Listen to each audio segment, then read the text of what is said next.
Et bien je suis ravie de vous retrouver. Donc moi je suis Caroline du blog Caroline Création, la chaîne YouTube Caroline Création. Pareil, je m'excuse, je me rassois, je glisse un peu sur mon tabouret.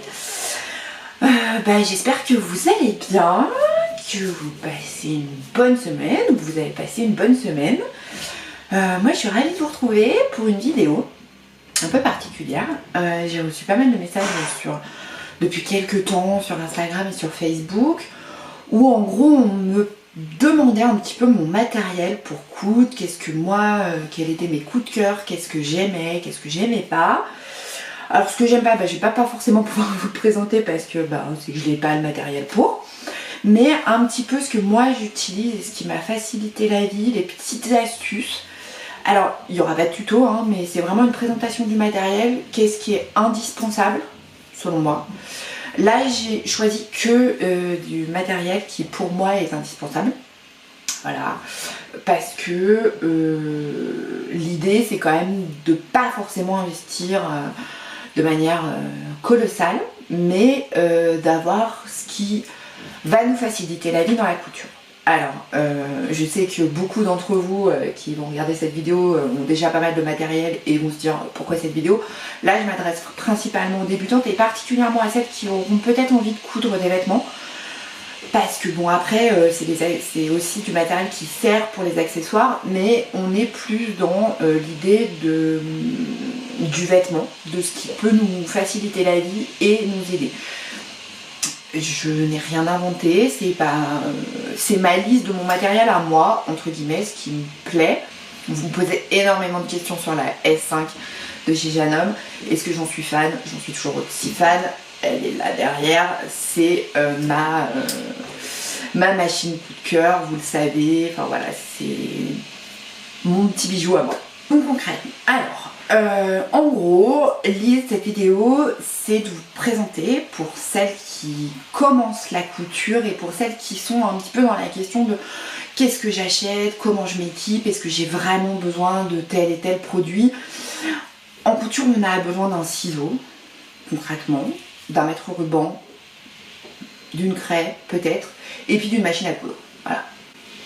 Mais après, il y a des petites choses qui nous facilitent la vie. Alors si vous vous posez la question de ce que je porte, c'est un sweat que j'ai acheté chez Kiabi. C'est pas une création, c'est pas une customisation. Je m'excuse, je me rassois. C'est juste un sweat que j'adore. Je suis une grande fan de Mickey, Walt Disney, enfin voilà. Passé l'âge, je sais, mais c'est pas grave. Voilà. C'est l'idée vraiment de se dire avec peu d'investissement, parce que l'idée c'est pas de vous proposer une vidéo où vous allez devoir tout acheter, un investissement de dingue. Vraiment c'est de dire il y a des choses que moi j'ai fait, si je peux vous apporter des conseils en vous disant surtout ne faites pas les mêmes bêtises que moi, c'est bien aussi. Donc on s'y met, on commence par les articles, les produits pour la découpe. Alors moi ce que j'ai fait déjà, premièrement je me suis acheté un tapis de découpe. Donc ce genre de choses. Alors là celui-ci c'est un petit, j'en ai aussi, il y a plein de tailles différentes. Moi celui-ci c'est un petit, il me sert principalement pour les tutos. Voilà. En fait il y a vraiment énormément de tailles. Moi pour tout vous dire, celui-ci je l'ai acheté chez Action et je crois qu'il m'a coûté à peu près 1 €, voire 1,50 €.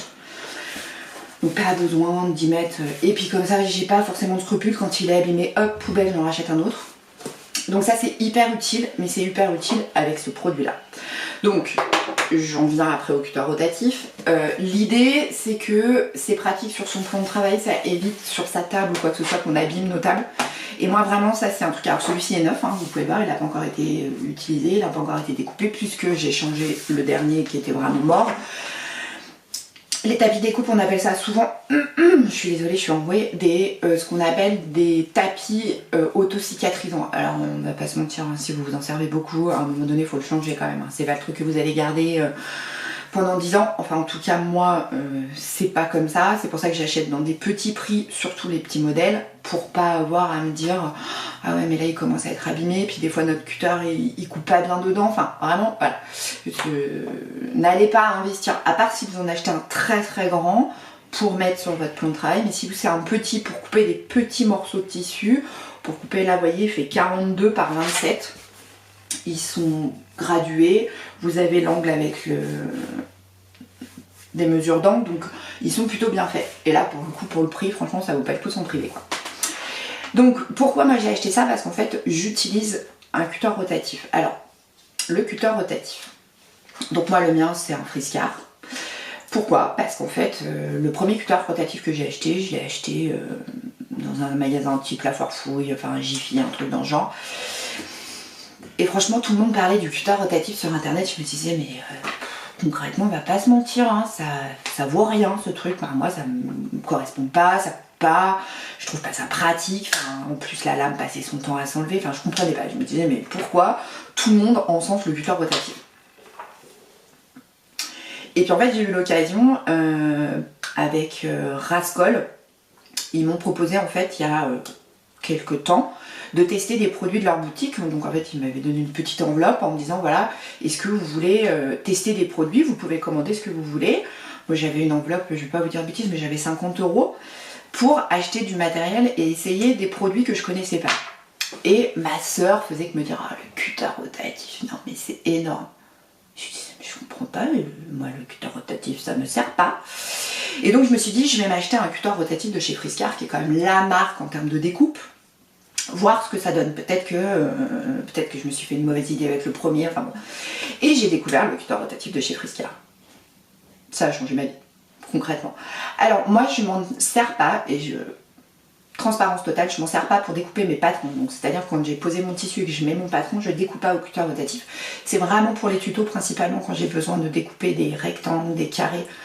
Bon, vous entendez ma voix qui part un peu en sucette, hein, je suis désolée. Mais voilà, c'est vraiment pour ça que j'utilise le cutter rotatif, c'est hyper pratique. Vous passez un coup sur le tissu. Donc celui-ci, il est fait de cette façon. Donc en fait, vous avez une sécurité qui est ici. Et en fait, quand vous le baissez, ça monte la lame, vous voyez, ça enlève la protection.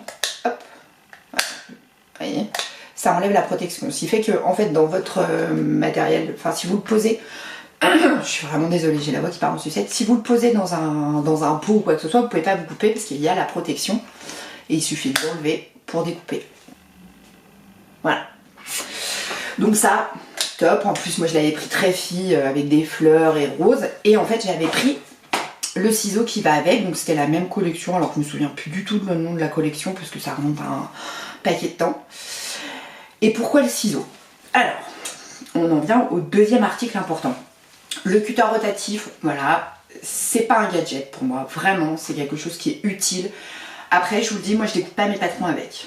Ciseaux, j'en ai 2 paires que j'aime d'amour, les deux. Mon Friscar que j'avais acheté avec mon cutter rotatif et le ciseau de chez Froufrou. J'ai très longtemps, ça fait 1 an et ça fait 5 ans, plus de 5 ans que j'ai vraiment repris la couture comme il faut, mais après ça fait 15 ans que je couds, hein. Enfin 16 puisqu'elle va avoir 16 ans, mais ça fait vraiment 5 ans que je couds vraiment quasiment tous les jours. Et donc moi j'ai acheté des ciseaux, pas chers, toujours, comme le cutter, hein, quand je mettais 2 € dans un ciseau, ça m'allait bien. Je me disais de toute façon, vu le temps que ça fait, ça va bien. Et en fait j'ai acheté beaucoup de ciseaux, mais vraiment beaucoup de ciseaux. Et puis à chaque fois mon mari m'entendait pester, Flo me disait mais qu'est-ce qui t'arrive, genre oh mais il se coupe plus, faut que je rachète un ciseau, puis j'en ai marre, je passe mon temps à acheter des ciseaux. Puis là il me dit chérie, concrètement, est-ce qu'il serait pas préférable, mais comme ça, hein, je pose une question, vous savez, vous sentez là la question arrivée du mec qui se dit si je me mouille trop, elle va me les planter dans les yeux, ces ciseaux. Enfin bon. Et du coup, il me dit tu penses pas qu'il serait peut-être intéressant que tu achètes une vraie paire de ciseaux plutôt que de continuer à acheter des ciseaux pas chers, mais d'acheter un vrai ciseau de couture? Je lui dis non, franchement, je vois pas d'intérêt. Hein. Donc là, vous sentez la fille qui, en plus, sûre d'elle, continue à nier l'évidence en se disant non, je vais continuer à acheter mes ciseaux pas chers. Donc, le jour où j'ai passé ma commande sur Rascol, donc avec mon bon pour tester leurs produits, j'ai dit je vais prendre le cutter et prendre le ciseau qui va avec. C'était pas un combo, mais il y avait les 2 articles proposés ensemble. Et là, au miracle, comment ça, un ciseau, il tient plus de 3 mois? En sachant que, attention, parce que moi les enfants à la maison, ils savent ne jamais utiliser mes ciseaux de couture pour couper du papier, parce que là je pense que je pourrais tuer pour ça. Donc voilà, donc en fait l'idée c'était vraiment de dire ok, je teste un ciseau dit de couture. Et du coup j'ai découvert le vrai ciseau de couture. Et là je me suis dit ah ouais quand même, ah ben, il accroche pas. Et puis quand je coupe, ça coupe vraiment, on taille pas mon tissu, parce que les ciseaux qui sont pas faits pour la couture, honnêtement, quand vous découpez votre patron, waouh, bah c'est sport, hein, parce que ça fait des crans, c'est pas beau, c'est pas propre et c'est pas net. Et là, honnêtement, pour moi, ça a été, ah ouais, ah bah, tu vois, comme quoi, hein, même au bout de quelques années, on en apprend encore, Caro, hein, faut pas non plus toujours être persuadé qu'on sait tout. Et Froufrou m'a offert, lors d'un salon où on animait des ateliers en partenariat avec Froufrou, qui est notre partenaire, enfin je sais pas si vous nous suivez, enfin si vous suivez sur les réseaux sociaux, sur Instagram et tout ça, mais je fais souvent, enfin j'anime, pas toute seule, hein, attention, pas loin de là, des ateliers avec Marie, avec Anaïs, enfin voilà, avec des copines blogueuses, et Froufrou est notre partenaire pour les salons, il nous donne le matériel et il nous donne du tissu, il y a du tissu qu'on achète moins cher, enfin voilà. Et il nous avait offert à chacune une paire de ciseaux. Et là, mais oh mon Dieu! J'essaierai, si c'est possible, de vous mettre en barre d'infos les liens vers les articles que je vous présente. Je ne suis pas sponsorisée et je ne touche pas d'argent sur vos commandes. Rappelons-le. Moi, je touche pas d'argent si vous allez sur le site pour commander la paire de ciseaux de chez Froufrou, hein, clairement pas. Mais c'est de vous dire, voilà, attention, ça c'est du matériel, enfin, moi, aujourd'hui, c'est les ciseaux qu'on utilise quand on coupe les tissus pour les box. Je peux vous assurer que quand vous découpez 250 box avec un ciseau, il faut qu'il tienne la route. Hein. Faut pas qu'au bout d'une heure, le truc il vous reste dans les mains ou alors qu'il accroche. Enfin, voilà. Moi, ces deux ciseaux, c'est des ciseaux que j'utilise depuis. Celui-ci, ça doit faire un peu plus d'1 an et celui-ci, ça doit faire 2 ans. Et voilà, concrètement, je ne les ai toujours pas fait aiguiser. Donc c'est de la super qualité. Alors oui, effectivement, c'est clair, c'est plus cher. On n'est pas sur un ciseau à 2 €. Mais à côté de ça, au final, je m'y retrouve quoi. Parce que c'est du matériel que je garde, que je sais. Enfin, je sais que je peux lui faire confiance. J'ai une petite préférence pour celui-ci. Honnêtement, parce que celui-ci, c'est vraiment celui qui m'accompagne tous les jours. On en a à l'atelier, il est là sur mon plan de travail, on les emmène sur nos salons quand on fait des ateliers. Vraiment, enfin moi, si j'avais un coup de cœur, je vous conseillerais celui-ci. Les deux sont très bien et Frisker est une marque, on peut y aller les yeux fermés. Mais celui-ci est vraiment chouette. Moi, je trouve que la prise en main est vraiment agréable, la découpe est chouette. Enfin voilà, vraiment.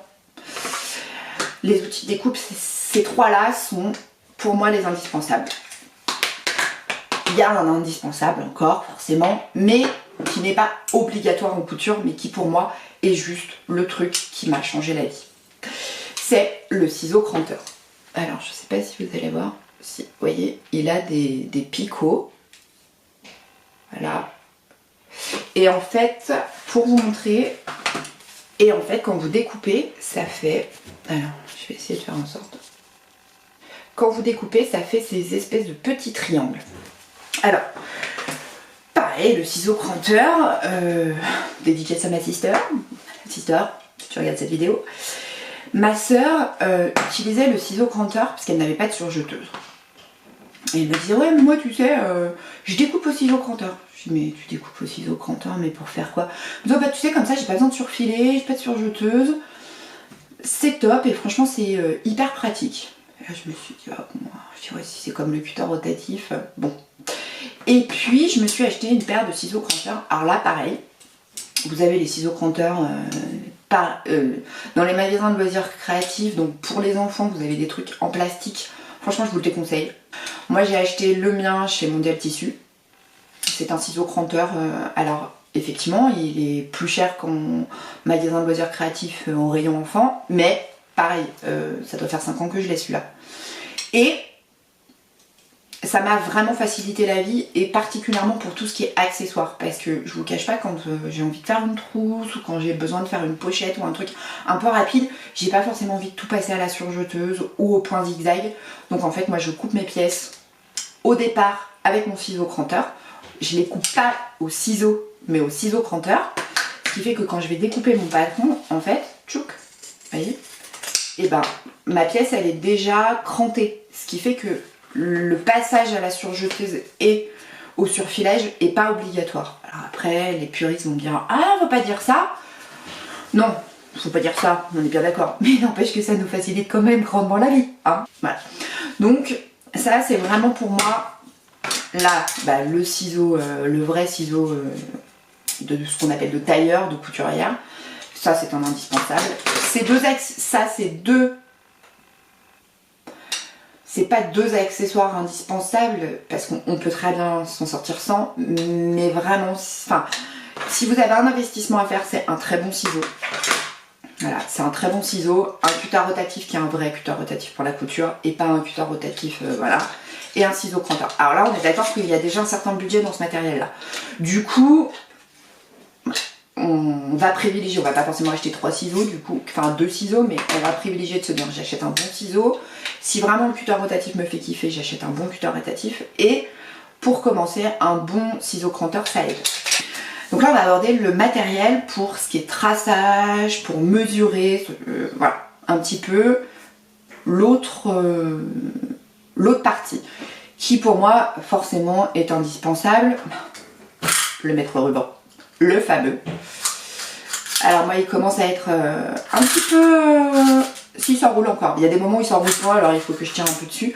Mais le mètre ruban, alors j'en avais souvent autour du cou et qui n'était pas rétractable, mais il m'arrivait très souvent de couper en coupant mon tissu.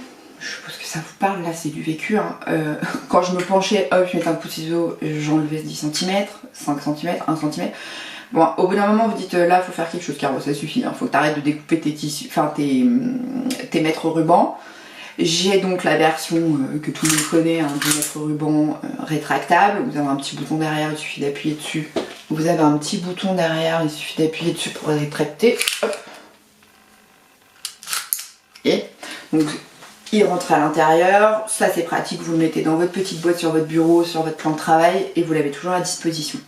J'ai aussi un réglet qui fait 50 cm. Alors, le seul reproche que je ferais celui-là, et franchement je me souviens plus où je l'ai acheté, c'est qu'il est un peu trop souple pour moi. J'aime bien, j'en ai un autre, bougez pas, je l'attrape.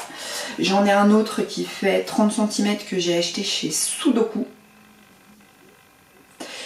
Donc, qui celui-là n'est pas souple et qui fait 30 cm. J'ai une préférence pour les pas souples parce que celui-là il a tendance à gondoler, enfin je sais pas si vous le verrez, mais il est pas hyper droit en fait. Et moi j'aime que voilà, si j'ai besoin de découper, ce soit quand même relativement fiable. Donc même si vous l'avez remarqué dans mes tutos, j'ai pas forcément des mesures de dingue, mais ne serait-ce que pour tracer en trait, j'aime bien que ce soit pas forcément gondolé. Donc celui-là en 50 cm c'est hyper pratique, mais il est un peu trop souple à mon goût. Et celui-ci en 30 cm, il est vraiment top. Vous n'avez pas forcément besoin d'en acheter deux, on est bien d'accord, ça c'est pas le truc hyper utile, mais ça a quand même un gros avantage pour tracer des traits droits. Le côté rigide, privilégier peut-être le 50 cm plutôt que le 30 parce que le 30 je suis vite restreinte. Mais moi mon 50 il est souple, alors je vais pas en racheter un parce que j'en ai déjà un, donc c'est bon, hein, on va pas non plus commencer à se lancer dans des trucs de ouf, mais voilà, si je peux vous donner un conseil, privilégiez plutôt un réglet rigide que souple. Et la chose aussi que je me suis achetée, et au départ je me suis dit je pense que ça c'est vraiment l'achat qui va me servir à rien et que je kiffe, mais vraiment, c'est une plaque. Alors vous voyez elle est en plexi, alors là vous avez le hop, vous voyez la lumière, vous avez plein de tailles, vous avez des petites, vous avez des très grandes. La mienne fait 31 par 31, c'est ça. Le 0 part toujours du bord, donc là, et va jusque là, et en fait c'est un carré hein, de 31 par 31. Et en fait ce qui est très sympa, je sais pas si vous verrez bien, vous avez des mesures. Alors, je vais essayer de vous montrer comme ça.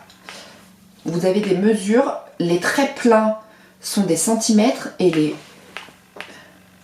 les pointillés sont des demi-centimètres. Ce qui fait que ça, c'est vraiment pour moi hyper pratique parce que je le positionne sur mon tissu. Je me dis, bah voilà, j'ai besoin de 16 cm, je me positionne, je fais mes repères à 16 cm et du coup, je suis sûre d'être vraiment droite puisque j'ai le 16 qui est en haut et le 16 qui est en bas. Donc ça, c'est vraiment pour moi le truc qui m'a changé la vie. J'ai acheté ça au tout début que j'ai commencé à coudre. Vous voyez, hein, on voit, il y a plein de traces, il y a des pètes. Alors, elle est tombée plusieurs fois, elle n'a jamais cassé. Après, je sais que, voilà, ça se casse très facilement. Vous avez... alors en général je sais que c'est plutôt utilisé pour le patchwork. Je Je vous mettrai un lien vers en barre d'infos pour ce type d'article. Je me souviens plus du tout combien je l'ai payé parce que ça fait au moins 5-6 ans que je l'ai et franchement c'est top, c'est génial. Moi je surkiffe. Voilà. S'il fallait choisir entre ces deux articles, je vous conseillerais largement d'investir plutôt dans la plaque que dans le réglet. Après si vous avez... bah, décidément je crois que ma voix est en train de se faire la malle aujourd'hui. Si vous avez deux choix à faire, investissez plutôt dans la plaque que dans le réglet. Après si vous voulez prendre les deux, vous verrez ils sont très complémentaires. Mais ça c'est quand même juste trop bien. Dans les articles de traçage, on a plusieurs solutions. J'ai longtemps travaillé. Avec le crayon papier, le crayon bois, selon comment vous l'appelez. C'est... ouais, bon, voilà. Hein. Moi, honnêtement, c'était ce que j'avais acheté. Enfin, c'est ce que j'avais chez moi. Au début, quand je cousais, c'était très bien. Je faisais 3 trousses, ça m'allait très bien. Sauf que très rapidement, je me suis retrouvée un petit peu coincée. Et j'ai deux articles que j'aime particulièrement dans le traçage. La seule chose, c'est il y en a un que j'ai pas là. C'est le stylo friction, le stylo que nos enfants utilisent à l'école quand ils apprennent à écrire, qui remplace en fait aujourd'hui le stylo plume. Je crois que, enfin, en tout cas nous, à l'école primaire, quand Grégoire y était, je crois pas qu'il y ait une seule fois où on lui a demandé un stylo plume, on demandait des stylos friction, puisque c'est un stylo qui s'efface à la chaleur. Donc en fait, comme il y a une gomme au bout et vous effacez avec la chaleur. Et donc le gros avantage de ce stylo, c'est que vous pouvez dessiner sur votre tissu, vous pouvez faire des repères, quand vous passez le fer à repasser dessus, ça s'efface. Si vous avez un tissu blanc, vous pouvez utiliser du rouge, du bleu, enfin vraiment ça s'efface avec le fer à repasser, et ça c'est top, c'est vraiment très pratique. J'avoue que moi je l'utilise un tout petit peu moins, pourquoi? Parce qu'en fait je passais mon temps à acheter des stylos friction. Voilà, donc c'est très pratique, c'est très bien, ça permet vraiment d'être à l'aise les premiers temps. Moi je me suis retournée de nouveau vers la craie, qui était mes premiers amours. Et en fait j'ai acheté un Critérium craie. On parle vraiment de couture, mais ça m'a vraiment changé la vie, dans le sens où j'ai cet outil qui pour moi est l'indispensable quand on commence en couture. Si vous voulez, vous avez le stylo friction, mais pour moi ça dépasse tout le reste. Alors, à l'époque, quand moi je l'ai acheté, donc ça remonte à... je pense que ça fait bien 4 ans que j'ai ça. Vous l'achetiez, c'était avec des craies blanches. Donc dans une boîte pour les protéger. Donc,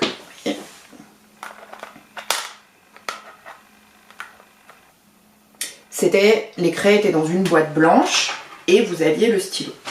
Mais vous n'aviez pas la couleur. Et donc du coup moi j'avais acheté la boîte où il y a les couleurs. Vous voyez, bon moi ils ont quelques temps donc j'ai des morceaux qui sont cassés, enfin voilà. Du coup j'ai la boîte de blanc, la boîte de couleur. Et ça c'était... j'avais trouvé ça dommage, je m'étais dit c'est quand même bête de pas avoir du blanc et de la couleur dans le truc, hein, parce que franchement ça serait plus simple. Mais à l'époque ça se faisait pas, ça venait de sortir, c'était relativement neuf, je l'avais acheté chez Mondial, c'était pas le lancement mais voilà, on voyait arriver progressivement les Critérium craie. Et voilà, enfin moi c'est aujourd'hui je n'utilise plus que ça, je n'utilise plus de friction, je n'utilise que mon Critérium craie. Alors c'est vrai que le blanc c'est celui à la limite aujourd'hui que j'utilise le moins parce que je couds assez peu de blanc, donc et puis en fait quand c'est du blanc non, parce que je vais utiliser de la couleur, je me dis des bêtises. Mais, et puis sur le noir, sur les couleurs foncées, je vais utiliser de la couleur. C'est vrai qu'en fait en général le mien, vous voyez là il est en rouge. J'ai tendance à plutôt le mettre avec de la couleur, et si vraiment j'ai besoin je vais changer, je vais prendre du blanc. Donc ça c'est pareil, enfin franchement je vous mettrai un lien en barre d'infos si vous recherchez ce type d'article. C'est vraiment extraordinaire. Vous avez, alors moi je l'ai plus parce que je l'ai perdu, vous avez un taille crayon. Je vais vous montrer une petite surprise. Vous avez un taille crayon qui est dans le packaging, et aujourd'hui en fait ils ont trouvé la solution, c'est-à-dire que vous avez aussi bien du blanc que de la couleur qui est vendue dans les boîtes, et aujourd'hui vous le trouvez beaucoup sous ce format là. Et ça franchement le stylo, enfin moi j'ai plus rien d'autre. Voilà, sur mon plan de travail je n'ai plus que mon stylo craie, enfin mon Critérium craie, et c'est génial et je ne changerai pour rien au monde. Donc on en vient à la pince Cam avec les pressions plastiques. Alors la pince Cam, c'est la pince pour pression plastique. Moi j'en avais deux modèles, j'en ai un modèle que j'avais acheté sur un salon et j'ai investi dans la prime que j'ai acheté chez Sudoku à Annecy. Parce qu'en fait j'ai des problèmes d'épaule, de bras depuis quelques temps et elle est un tout petit peu plus souple que l'autre. Je vous cache pas que franchement, voilà, j'ai pas de préférence. Vous en avez beaucoup sur Amazon, vous en avez sur les sites, sur Rascol, vous en avez partout. La seule chose que je puisse vous dire, c'est que la pince, je vais dire entre guillemets, ça n'a pas une grande importance de la marque qu'on va acheter. Ça reste une pince, il faut l'embout pour. Voilà, ça c'est la pince pour les pressions plastiques, pression Cam, il y a vraiment tous les noms. Sur Amazon, vous tapez pince pression Cam, ils vous la trouvent. La pince en elle-même, il n'y a pas de grande importance sur la marque. Les pressions, j'ai un bémol. Moi j'ai acheté les lots sur Amazon où vous en avez pour 19 €, vous avez je sais pas moi 200 couleurs et je sais pas combien de milliers de pinces de pression plastique. Je vous cache pas qu'on est quand même pas dans de la grande qualité et selon l'usage que vous allez vouloir en faire, si c'est quelque chose que vous allez manipuler régulièrement pour un sac, un body pour enfants, enfin voilà, vraiment des choses que vous allez manipuler souvent, c'est des pressions qui tiennent pas dans le temps. Mais vraiment, enfin, et je le dis pas ça parce que je veux absolument que vous investissiez dans du matériel de dingue et plus cher, pas du tout. Je sais qu'il y a des filles qui en sont très contentes, des pressions Cam, plastique sur internet. Moi j'ai vraiment été contente au départ parce que ça m'a permis aussi de découvrir un petit peu ce type de pression, parce que moi les pressions métalliques franchement c'est quand il faut commencer à sortir le marteau, enfin alors après j'exagère hein, mais vraiment pour moi c'était compliqué ce type de matériel. J'ai découvert les pressions Cam en plastique, ça a été génial, enfin j'ai découvert ça sur un salon avec mon mari. Alors Flo est pas très salon on va dire créatif, honnêtement, après c'est pas son domaine, hein, donc forcément lui c'est le hand, moi c'est la couture. Il y a quand même un monde qui nous sépare, lui c'est le sport, moi c'est je reste à la maison. Vous voyez? Je me souviens c'était pour mon anniversaire 2018, il y avait le salon qui se tenait pile poil pendant mon anniversaire à Grenoble qui était le Creativa. Et de manière adorable, il avait posé une journée de congé un peu surprise et il m'avait dit bah écoute c'est ton anniversaire aujourd'hui, on va faire le salon Creativa, les enfants sont à l'école, à la cantine et tout ça. Les filles étaient au collège, Grégoire était à l'école primaire mais il était inscrit à la cantine. Il me dit on mange un bout, on se fait une journée et puis voilà tu fais le salon Creativa à Grenoble. Super, donc la partie le matin. On a fait le salon, alors pas extra, parce que c'était un tout petit salon, il y avait vraiment très peu de couture. Et à cette époque-là, j'étais vraiment que couture, j'étais pas tricot, j'étais pas broderie, j'étais pas tout ça, j'étais pas DIY, mais j'étais plutôt que couture. Donc un peu déçue. Et puis il y avait un type qui faisait un camelot, quoi, comme on voit dans les foires et les marchés. Et il y avait un monde de fou devant son stand. Et Florian me dit allez, il me dit bah je vais voir. Je dis bah écoute moi je vais voir les tissus, voir ce qu'ils présentent. Moi je pensais qu'ils vendaient des casseroles ou un truc comme ça, parce qu'il y avait des gens qui vendaient des casseroles. Et puis j'étais en train d'acheter du tissu, il me fait faut que tu viennes voir, j'ai vu un truc, c'est un truc de dingue. Je dis, bah alors lui qui connaît rien en couture, qui me dit qu'il a vu un truc de dingue, je m'attendais à tout, hein, vraiment. Et en fait il y avait donc ce mec qui faisait sa présentation de sa pince Cam, qui s'appelait Cam, et les pressions plastiques. Et là je me suis dit, ah ouais quand même. Et en fait, il en avait plus beaucoup, c'était les derniers jours de salon, enfin je sais plus. Et du coup, il me dit ah non mais prends-lui la pince, je te l'offre avec les pressions et tout, faut que t'essayes, je suis sûre que. Parce qu'à l'époque je faisais que des lunchbox, enfin des lunchbags et puis des trousses. Mais ouais, je suis sûre que ça va te servir. Ah bah tu m'étonnes. J'en ai collé partout. Mais alors partout. Ces trucs-là, mais je pense que les gens ils en fait plus des pressions plastiques, ils disaient ça car il y en a partout quoi. J'en mettais mais vraiment de partout. C'était comme le biais. Pour celles qui suivent mes vidéos depuis longtemps, voilà, le biais, la pression plastique, c'était toute ma vie. Et puis, et donc vraiment, bah, voilà, j'ai découvert ça comme ça. Et puis donc, j'avais acheté un ou deux lots de pinces de pression parce que ça coûtait quand même un petit peu cher. Et la pince n'était pas donnée non plus. C'était 20 ou 30 euros. Donc genre, ouais c'était ça, 30 euros plus 2 couleurs de pression. Donc forcément j'en ai pas acheté non plus des tonnes. Et puis rapidement sur Amazon j'ai vu qu'ils en vendaient des paquets où vous en aviez je sais pas combien. Et puis là je me suis dit tiens c'est bizarre, c'est pas la même qualité, enfin ça tient moins longtemps et tout ça. Et après je me suis orientée assez rapidement sur des pressions Prime que j'ai acheté soit chez Sudoku, soit chez Mondial, parce que je les achetais pas sur internet. Donc, et franchement, enfin, alors c'est vrai que du coup on a beaucoup moins de couleurs, hein, parce qu'on peut pas s'amuser à en acheter des masses. Et vraiment, moi j'ai vu une différence sur la pression qui est un peu plus chère, qui est de meilleure qualité, et du coup sa durée de vie est plus longue. Après, je sais que certaines sont extrêmement satisfaites des pressions plastiques de chez Amazon. Moi c'est juste que mon retour est pas aussi... Voilà. Et pas, c'est mitigé. Il y a des couleurs qui ont très bien tenu et il y en a d'autres, typiquement tout ce qui était marron, rose ou quoi, je m'en suis très vite séparée et jetée parce que franchement, voilà, c'était pas génial. Mais je sais, par exemple, Marie d'Hélène de Bibounette, elle avait acheté un pack pour un salon, un atelier qu'on faisait sur salon. Et elle l'avait pris, alors je sais pas, non je crois pas que ce soit sur Amazon, je me souviens plus. Et c'était un pack avec plein de couleurs et top quoi, enfin les couleurs ont... Toutes les pressions ont bien tenu. Alors après, est-ce que moi je suis tombée sur un mauvais lot? C'est aussi possible. C'est pour ça que voilà, je modère mes propos. Je suis peut-être tombée sur un mauvais lot, hein, ça reste du plastique. Mais voilà, moi j'en colle partout. Voilà, concrètement. Donc pareil, la pince n'allait pas forcément investir dans un modèle hyper cher. Ça reste une pince pour poser des pressions plastiques. On en vient aux épingles et à ce que m'a fait découvrir Anaïs. Alors moi j'avais, alors vous allez voir il est un petit peu abîmé mais celui-là il ne me quitte plus. C'est une de vous qui m'a gentiment fabriqué ce porte-épingle. Donc c'est pas la peine de me demander comment il se fait, je sais pas, c'est du crochet. Alors il a un petit peu morflé on va dire, mais il me quitte pas, j'y mets mes épingles comme vous pouvez le voir. Il a perdu un œil que j'ai jamais retrouvé, le pauvre. Et puis derrière, c'était brodé carreau. J'avais trouvé ça tellement adorable. J'avais reçu ça dans un petit collier avec... Enfin voilà, ça m'a beaucoup touchée. Et il me quitte pas, il est toujours sur mon plan de travail. Vous voyez, il a tellement morflé le pauvre qu'il en a perdu un œil. Mais celui-là, enfin voilà, même s'il en a perdu l'autre, je pense que je rachèterai des œils, enfin un œil pour lui remettre. Mais c'est mon porte-épingle. Et j'ai des épingles plutôt longues.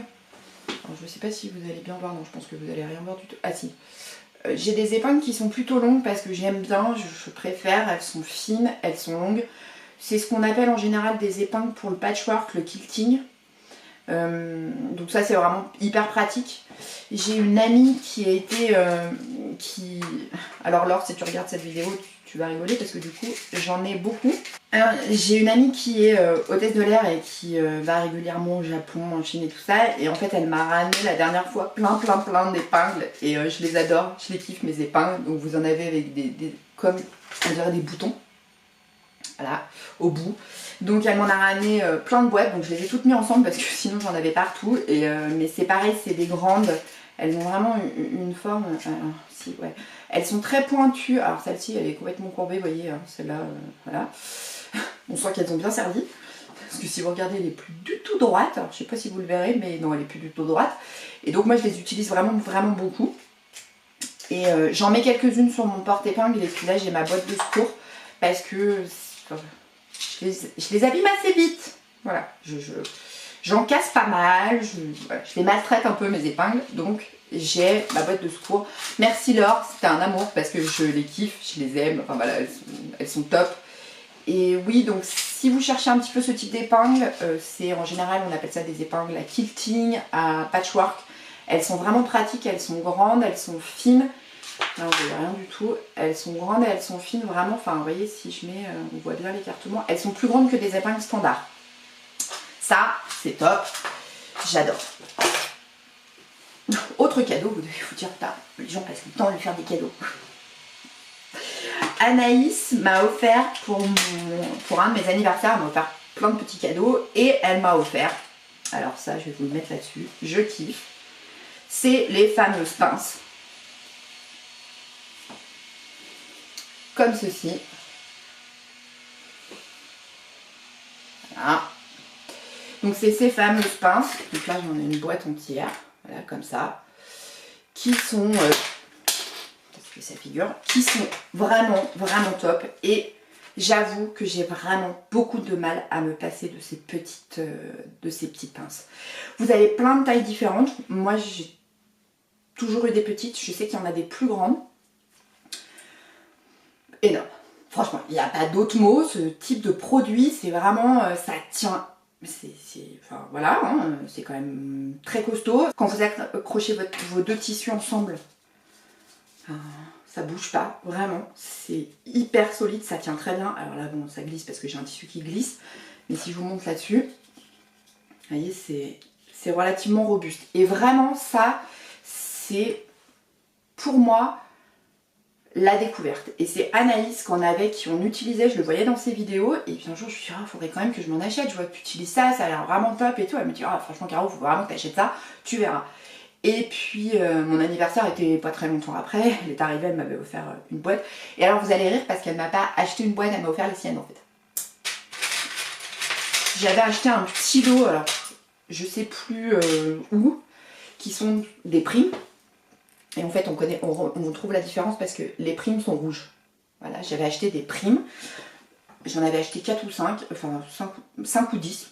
J'en avais acheté 5 ou 10, un truc comme ça, c'était un petit lot et ça coûtait super cher. Et là j'avais dit, je vais pas forcément trop, voilà. Et j'ai découvert que sur Amazon vous en aviez 100 pour le prix de 10 chez Prime. Et franchement il n'y a aucune différence. Autant je vais vous dire sur certaines choses, achetez plutôt de la qualité, autant des pinces, achetez-les par 100 sur Amazon. Je vous mettrai un lien pareil en barre d'infos si vous voulez voir ce type de produit. Alors pareil, hein, toujours pas de sponsor, je suis toujours pas payée si vous les achetez.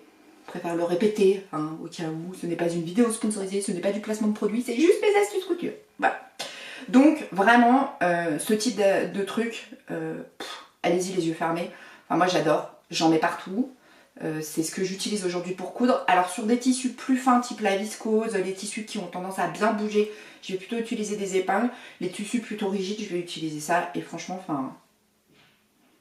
j'ai envie de dire, vous en avez 100 sur Amazon pour 10 en marque Prime. Ça reste de la pince, hein. Enfin, concrètement, on va pas se mentir. C'est pas non plus un ciseau. Là, on est sur un article qui est une pince pour tenir ces tissus entre eux.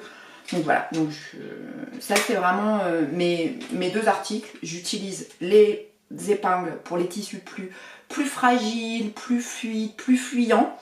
Et sinon, de manière générale, j'utilise mes pinces. Alors c'est bon, je pense que ça va tout casser la figure, mais j'utilise mes pinces qui est dans une boîte. Elsa, je pense que tu reconnaîtras la boîte. Est-ce que c'est un outil indispensable? Je ne pense pas, mais moi c'est ma boîte où je mets tout dedans. Donc là j'ai mes pressions et là j'ai mes outils de découpe. Ça pour moi, enfin voilà, c'est toujours sur mon bureau, c'est pratique, c'est rangé. Quand j'ai besoin d'un stylo, je le prends, je le range. Ça évite que ce soit trop le bazar. Je pense que vous me connaissez, je suis un petit peu bordélique. Mais ça c'est ma solution à moi. Alors ça provient... Il y avait ma tasse dans la boîte, mais du coup la boîte je l'ai gardée, je l'ai trouvée trop belle et voilà, ça fait son petit rangement sur mon bureau et comme ça c'est bien pratique. Autre truc pratique mais qui est complètement ridicule, vous allez me dire, la poubelle. Non mais alors moi elle est pleine hein, parce que voilà, je l'ai pas vidée lors du dernier tuto, mais alors en plus moi je la kiffe, hein, c'est marqué ici c'est le bazar. Parce qu'à l'intérieur c'est le bazar, c'est mes chutes, voilà, c'est ma poubelle. Et je ne peux pas travailler sans une poubelle sur mon bureau, sur mon plan de travail, sur ce que vous voulez. Je ne peux pas travailler sans parce que sinon je vais tout mettre par terre et ça franchement c'est pas possible. Donc moi j'ai toujours une poubelle à portée de main. Mais ça pour moi c'est l'indispensable du plan de travail quand on coud. C'est pour éviter de tout foutre par terre. Ou principalement les gros morceaux parce que c'est vrai que les fils tout ça on ne déroge pas, hein, ça finit quand même par terre, quoi qu'on veuille faire. Mais moi c'est vraiment l'indispensable, c'est ma poubelle de bureau. Alors si en plus vous pouvez la prendre un peu fun, c'est cool, ça permet d'égayer un petit peu le bureau et puis c'est hyper pratique, enfin on va pas se mentir, à un moment donné la poubelle de table quoi, la bonne vieille poubelle de table. Alors après vous pouvez prendre un carton, vous pouvez prendre n'importe quoi, vous êtes pas... Moi j'ai acheté ça, je pense que j'avais dû acheter ça chez Jiffy ou un truc comme ça, j'avais dû payer ça même pas 2 €. Franchement, voilà. Et ça, c'est un indispensable. Je crois que je connais pas une... Alors dans les couturières que je connais, hein, ma maman, ma soeur, Anaïs, enfin voilà, toutes celles que je connais, on a toute une poubelle de table, un pot, vous pouvez faire un panier en tissu, enfin vous pouvez vraiment faire plein de choses. Et ça, c'est ouais, c'est hyper pratique quoi. Ça peut paraître ridicule, mais c'est hyper pratique. Voilà, je vous ai un petit peu présenté les indispensables pour moi de la couture. Alors évidemment, la machine à coudre, la surjeteuse, la surjeteuse n'est absolument pas indispensable en couture, sauf que quand on y a goûté, on ne peut plus s'en passer, clairement. Moi je crois que le jour où Flo m'a offert la surjeteuse, je me suis dit ah ouais, mais comment j'ai fait avant quoi. Je surfilais tout et c'était une perte de temps incroyable, alors qu'aujourd'hui les vêtements pour la plupart, alors pas tous mais une grosse majorité, je les assemble à la surjeteuse et je passe pas par la machine me sert à la finition. Après c'est vrai que tout ce qui est accessoires, tout ce qui est création dans les tutos, tout ça j'utilise la machine, mais c'est vrai que principalement quand j'assemble et du tissu jersey, donc le tissu extensible, j'utilise la surjeteuse parce que il n'y a rien de mieux aujourd'hui sur le marché que la surjeteuse pour assembler du jersey, même si ça se fait très très bien à la machine, clairement. Hein, il n'y a pas besoin d'acheter une surjeteuse pour coudre du jersey, mais c'est pas du tout pareil, on gagne un temps de dingue, enfin les finitions sont magnifiques, vraiment. Après je sais que vous êtes extrêmement nombreuses à me poser beaucoup de questions sur la S5, je vais vous faire une revue au mois de février, spéciale sur cette machine. J'en ai déjà fait une, l'idée c'est pas de faire du redondant, de vous répéter exactement les mêmes choses, c'est plus de vous dire aujourd'hui, après tant de temps, parce que la machine je l'ai depuis le CSF 2017, donc vous voyez ça commence à faire, ça fait 2 ans, un peu plus de 2 ans aujourd'hui, donc je peux vous faire un retour parce que c'est vrai que je vous ai fait une vidéo assez vite de ce que j'en pensais, quand je l'ai eu, quand je l'ai découvert, et aujourd'hui après 2 ans, ce que j'en pense. Parce que c'est aussi toujours très intéressant, je trouve, d'avoir des retours sur du long terme. Est-ce qu'au bout de 2 ans, je la trouve obsolète? Est-ce que j'en suis toujours satisfaite? Alors, la vidéo ne va pas être une grande surprise. Oui, je suis toujours satisfaite de ma machine, mais il y a des choses que j'ai découvertes grâce à Marie, qui a exactement la même, grâce à des visites sur le stand de Janome où on m'a dit tiens regarde, attends on va te montrer cette fonctionnalité que tu connais peut-être pas. Donc je vais vous faire une revue 2 ans après l'arrivée de ma Janome dans mon atelier, vous dire ce que j'en pense et est-ce que j'en suis toujours satisfaite, est-ce que je pense à en changer, quelles seraient pour moi les choses que j'aimerais avoir de plus sur ma machine. Enfin voilà, l'idée c'est de vous faire un retour positif, assez honnête de ce que j'en pense, parce que voilà, pour celles qui se demandent si aujourd'hui c'est un investissement, qu'est-ce qu'elles vont en penser, est-ce qu'elles vont se sentir frustrées ou pas après plusieurs années. Voilà. Donc je vous prépare ça très vite. J'espère que cette vidéo vous aura plu, que mes petites astuces matérielles vous auront aidé pour celles qui débutent. Après je sais que la plupart vous connaissez, enfin vous faites déjà de la couture et que peut-être cette vidéo n'aura pas forcément été d'une grande utilité. On va pas se mentir. Mais voilà, j'avais très envie de vous présenter mon matériel. Je vous invite à vous abonner à la chaîne en cliquant sur s'abonner. N'oubliez pas de cliquer sur la petite cloche et de mettre toutes, sinon vous ne verrez pas les notifications des vidéos qui sortent. Il y a à peu près une vidéo par semaine sur cette chaîne et sur la chaîne de vlog, voilà, il y a aussi à peu près une vidéo par semaine. Donc ça permet aussi de suivre aussi bien de la couture que du lifestyle. Donc n'hésitez pas à vous abonner, vous aurez tous les liens en barre d'infos. S'il y a des articles qui vous intéressent, vous pourrez cliquer pour aller voir. Après je vous invite vraiment à faire le tour des sites internet, pas forcément commander sur le lien que je vous ai mis, mais ça vous permettra de trouver facilement des produits. Et voilà. J'espère que cette vidéo vous aura plu. J'étais ravie de vous retrouver pour un autre thème de vidéo que vous m'avez beaucoup demandé sur Facebook et Instagram. Et je vous dis à très très vite, je vous embrasse, je vous kiffe.